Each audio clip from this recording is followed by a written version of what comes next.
If I impress myself, then I'm happy. And I don't need to impress myself with flashy shoes and, an amazing getup. I heard something that, when you go to a cocktail party or a networking event and you see the guy wearing the hoodie, that's the person to talk to because that person is the one with the money. Welcome to Living Not So Fabulously, where financial freedom means taking a deep breath, assuming that second mortgage, and turning a weekend cabin into a wealth engine. Which brings us to today's guest. Jason Muth is the co-founder of Prideaway Stays, a boutique LGBTQ-owned property management company in Provincetown. After years in corporate media, Jason and his husband Rory turned a single vacation home into 5 income-producing properties and a thriving short-term rental business. Known for his "how can I" mindset, Jason mixes sharp real estate savvy with passion for building queer community and living joyfully. Welcome to the show, Jason. Thank you. What an intro. I have to live up to that now. We had to practice it several times to do it right. Well, it wouldn't be out there if it wasn't true, right? Well, you must have tailored that a little bit to me because I do like how you mentioned, pulling income out of your property and then allowing that to go grow and have income producing properties because that's exactly what we did. And I get asked all the time, how do you purchase these properties? And that's what we did, years ago. We're definitely going to dive into that, but in reading through the material before we, in preparation for this interview, one thing really stood out to me that I want to tackle first before we get into real estate investing. It's you're apparently one of those rare anomalies that's always been good with money. Can you explain what that is exactly, and what exactly did that look like in your 20s and 30s when the rest of us are screwing up our money? Okay, I'm going to take you back to 4-year-old me because I was reading at a super early age. We have a 6.5-year-old right now. She's not quite reading where I was reading at that age. I was advanced through school and everything. I used to get lost in the mall back when, we're Gen Xers. We'd go to the mall, right? And they'd find me in the bookstore. So I was always reading, all right? And literally my favorite book growing up, my father will still say this to this day, is The Children's Guide to Managing Money. It was this book that I had that I probably still have buried at my parents' house. And I'll never forget, there was one lesson. It was, there's 3 things you could do with money. You can save it, you could spend it, or you can give it away. And I always was like, why would you give it away? I didn't have that concept back then, right? And we do give money away now. Okay, I've gotten older and wiser, but I've just money has always been important to me. It's a strange little measurement in my head as to where I am and how things are. When I'm showering in the morning and everything, maybe I'll do a mental check. I'm like, oh, what's that one worth? What's that one worth? What do I have to pay today? I used to leave the building to my old W-2 job and I would, mentally go over what my properties were worth in my head to make myself feel good and kind of prep for the day. And I've just always been good with money. I never really spend above our means. I've carried debt before. We have good debt. We have plenty of mortgage debt right now, but those properties are working for us. And I've always just kind of had a good credit score. I mean, it fluctuates a little bit based on if I'm carrying a balance on a card or not, but I hit 850 last year at one point. It's come down a little bit since then, but I was super proud of that. And I took a screenshot of it and it's still on my computer.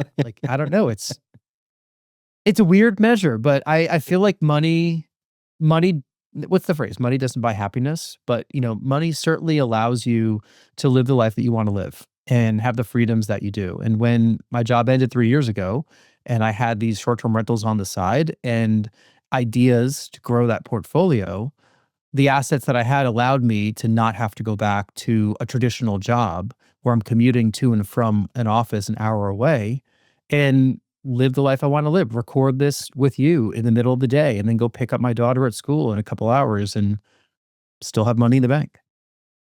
Nice. So how did all that start? How did the entrance into investing, especially in vacation rentals, how did that start? And how did that change your life? So at this point, our first property was 9 years ago. So we bought it. We're recording this in 2025. 2016, Labor Day, we closed on our first home at a lake in New Hampshire.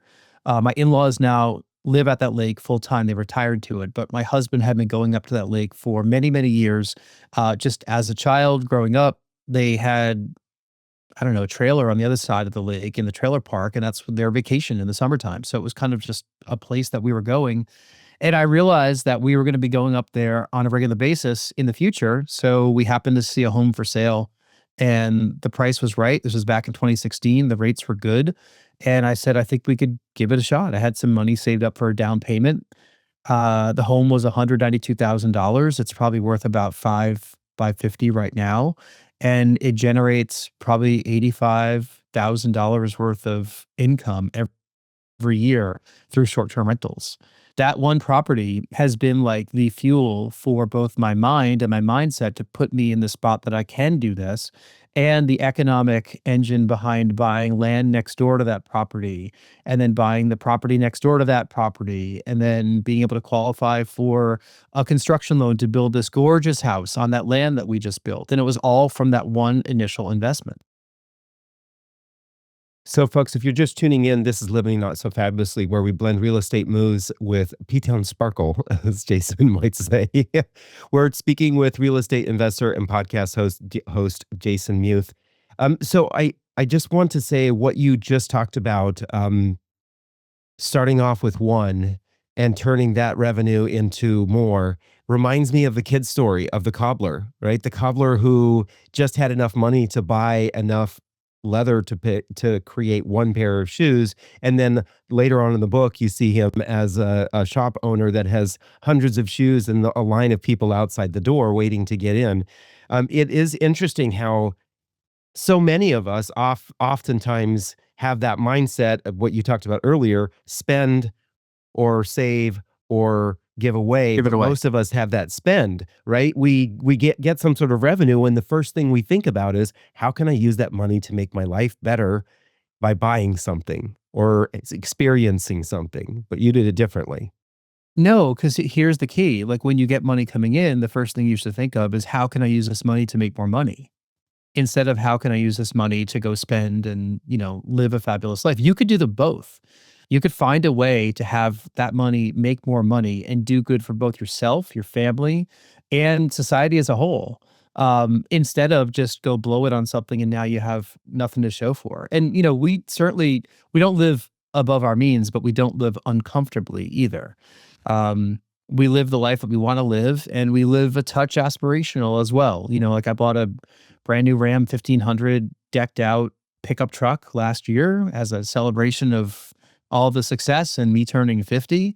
And I've always wanted one. And I said, screw it. I want this truck. I'm going to get this truck. Right. But, I found a way to buy that truck, and it's a business expense, that truck is. So, it's going through my business, and I use it for business. Like, there's nothing fraudulent about it, but I found a way to do that through the different assets and businesses and things that we had. And, that truck now makes me more money.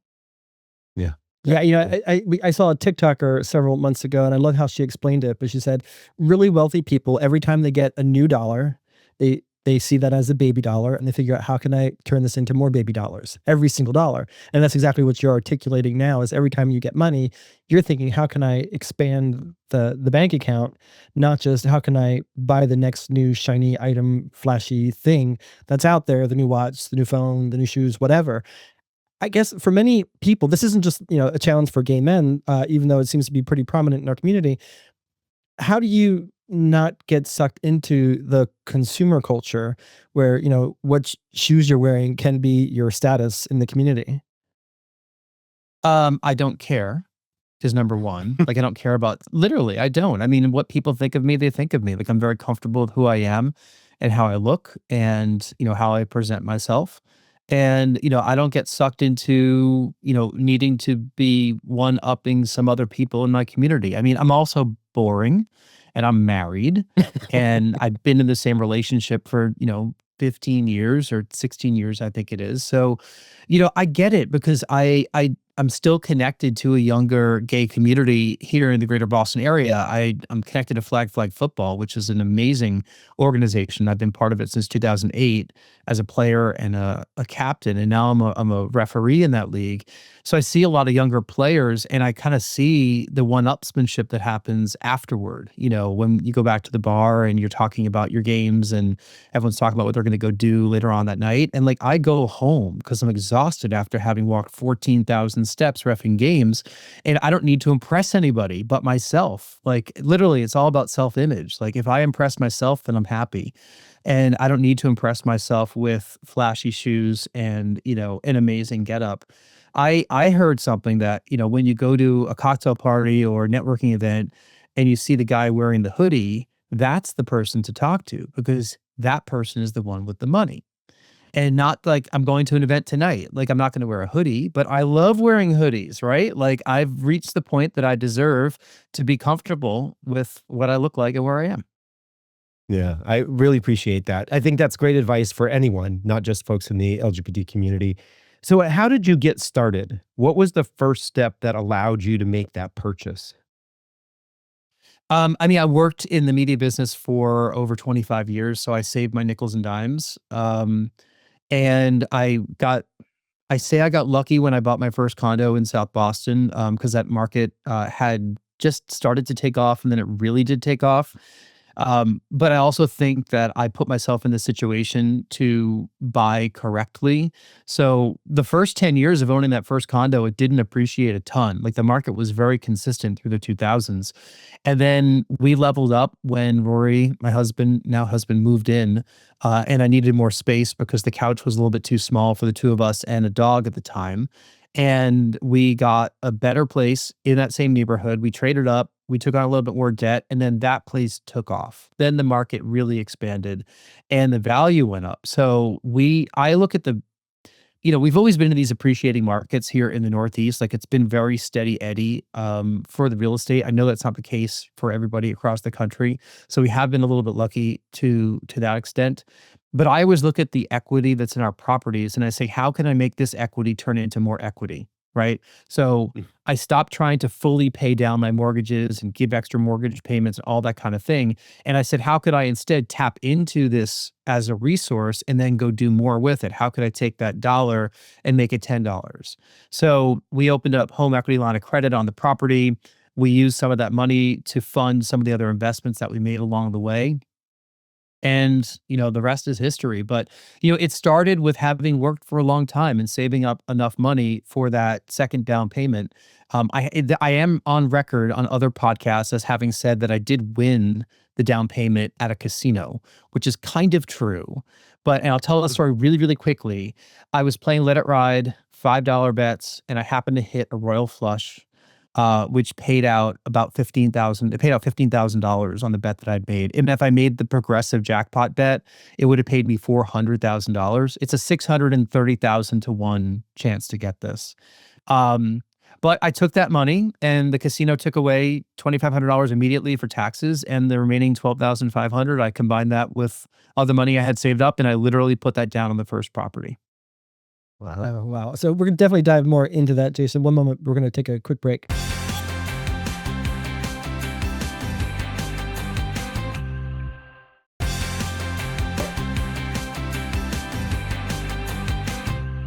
Welcome back to Living Not So Fabulously. We're back talking with the real estate mogul of P-Town, Jason Muth. Oh, wow. A mogul is definitely not the term, but I appreciate that. So I want to dive into that first opportunity to buy property. I think, a lot of younger folks, especially Gen Z right now, sort of have this malaise, like I probably will never be able to buy real estate. It seems so out of reach because it's so expensive. Rates are so high. And to be clear, we are aware that the Fed just lowered interest rates a quarter point here in the month of September. I think this episode will come out in October.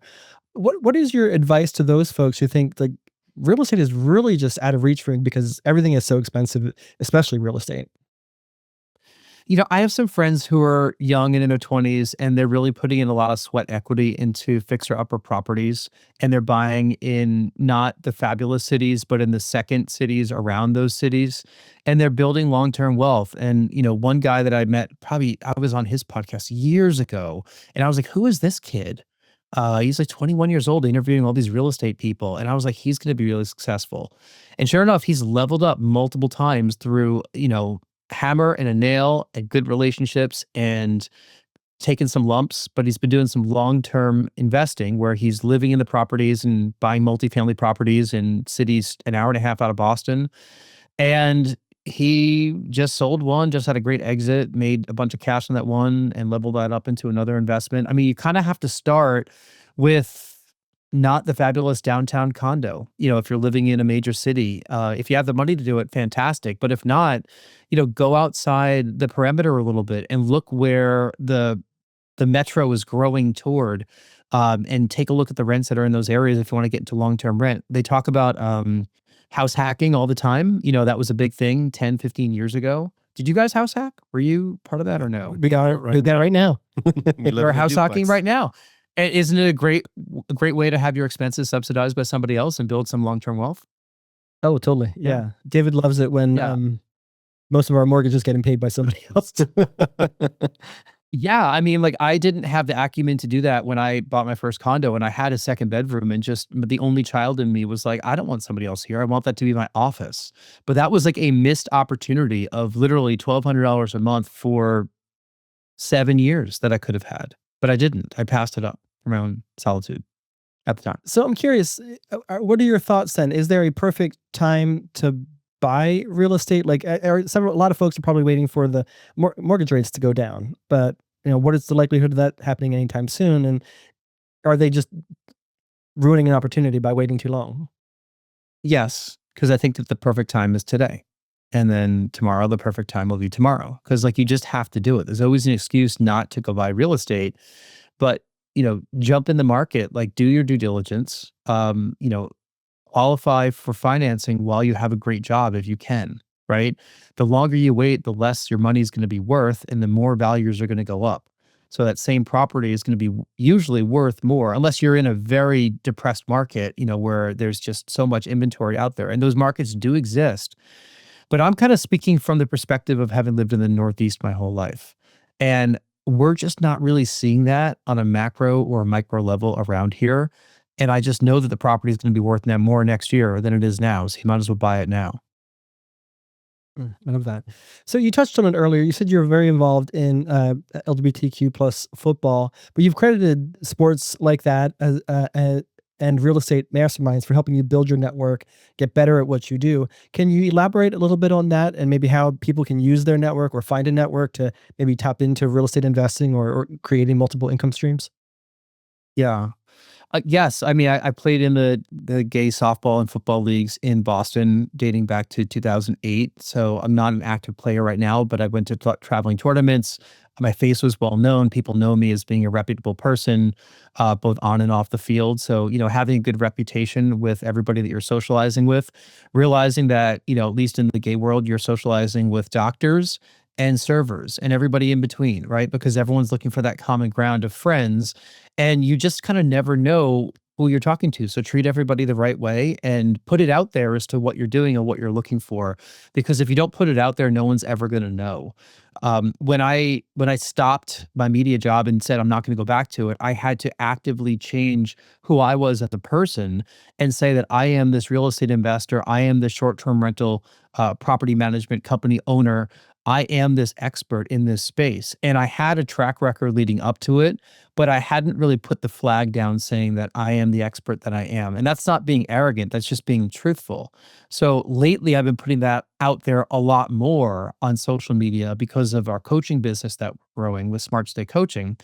And I hear from a lot of friends all of a sudden. Like I was at football last weekend and like people were like, dude, you're all over my social media. And I'm like, I'm really sorry. Like, I apologize. I've been putting some stuff up on LinkedIn lately, and I've heard from a couple old friends from like back in the day. And they're like, you know what? I'm kind of thinking about the same thing. Like, could we reconnect? I'd love to talk more about this. I had a call about that not 3 hours ago today.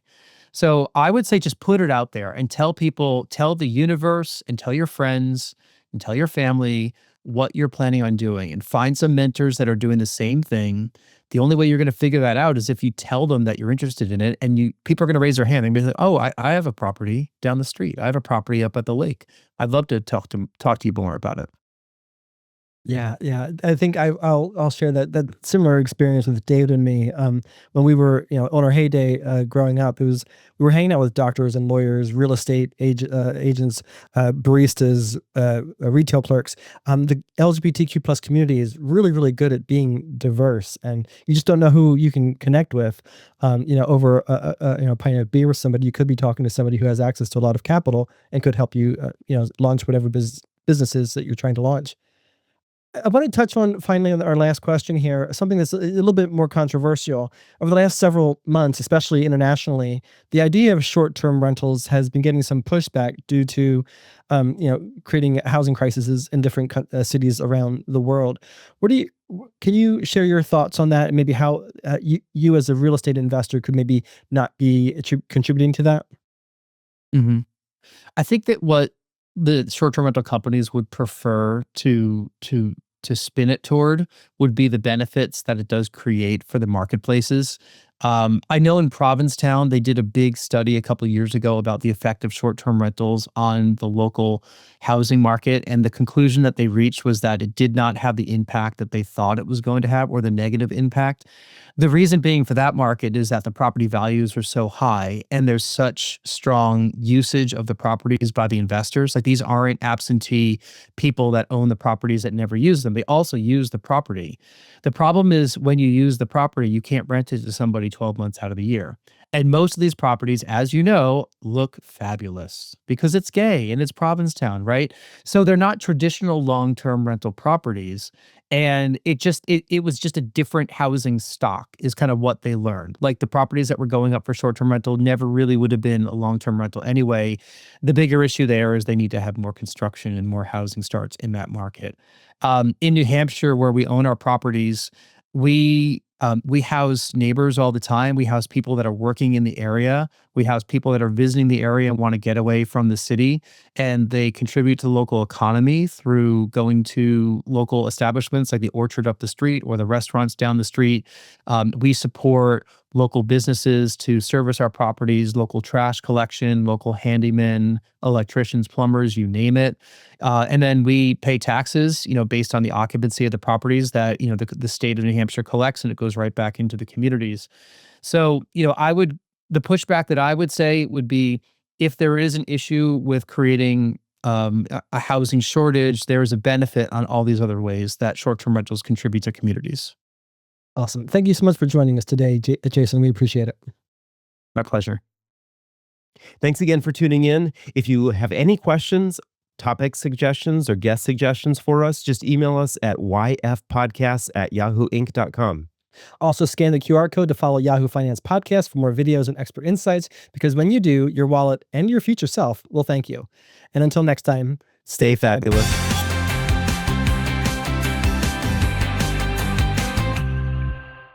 This content was not intended to be financial advice and should not be used as a substitute for professional financial services.